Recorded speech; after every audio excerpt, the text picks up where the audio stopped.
भूतिया पेड़। मानकपुर नाम के एक शहर में राजा मान सिंह का राज हुआ करता था।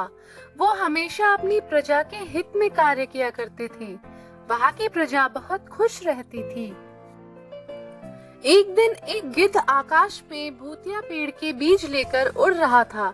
जैसे ही गिद्ध मानकपुर पहुंचा तो उसके मुंह से बीज एकदम से मानकपुर के बीचों बीच गिर गया। बीज भूतिया था, इसलिए अगले ही दिन वो पौधा बन गया। वहाँ के स्थानीय निवासियों ने जब पौधे को देखा तो हैरान रह गए, क्योंकि पौधे का रंग काला था। बाद में लोगों ने यह समझा कि ये खेत में उगने वाला कोई घास पात या वनस्पति होगी। दूसरे दिन वो पौधा काफी बड़ा हो गया। लोगों को और ज्यादा दुविधा हुई कि एक ही दिन में ये पौधा इतना बड़ा कैसे हो गया। होते होते वो पौधा तीसरे दिन पेड़ बन गया। समय बीता और लोग भी उस तेजी से बढ़ने वाले पौधे के बारे में सोच सोचकर परेशान हो रहे थे।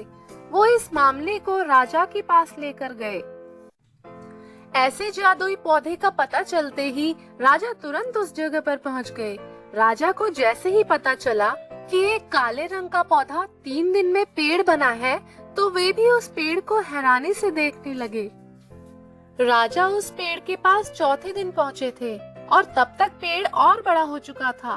वो इतनी तेजी से फैला था कि किसी को यकीन ही नहीं हो रहा था। राजा समझ गए थे कि पेड़ का रंग काला है, इसमें जरूर कुछ जादू टोना होगा। इसी सोच के साथ राजा ने घोषणा कर दी कि जो भी इस पेड़ को खत्म करेगा उसे वो इनाम के तौर पर 1000 सोने के सिक्के देंगे।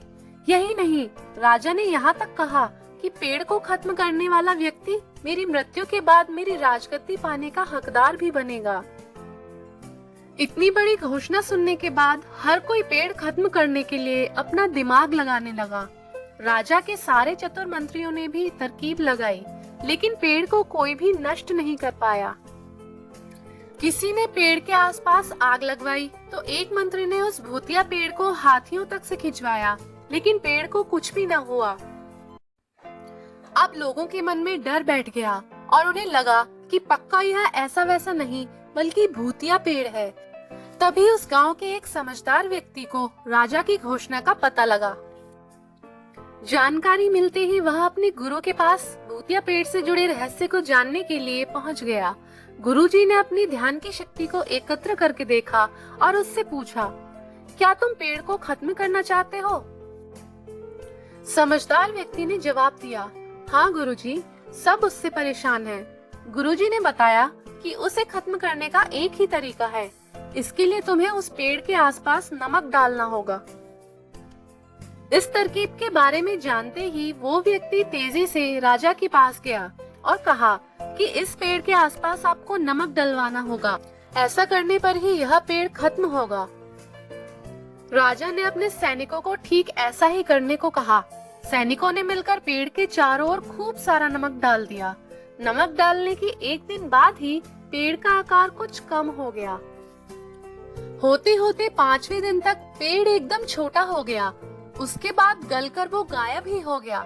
उस व्यक्ति की तरकीब काम कर गई और राजा ने खुश होकर उसे पहले इनाम की 1000 सोने की मोहर दी। उसके बाद एक पत्र दिया जिसमें लिखा था कि वो राजा के मरने के बाद उसकी गद्दी को संभालेगा। वो समझदार व्यक्ति खुश होकर अपने घर चला गया।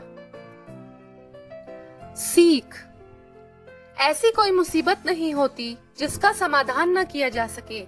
जरूरत है तो बस धैर्य और समझदारी की।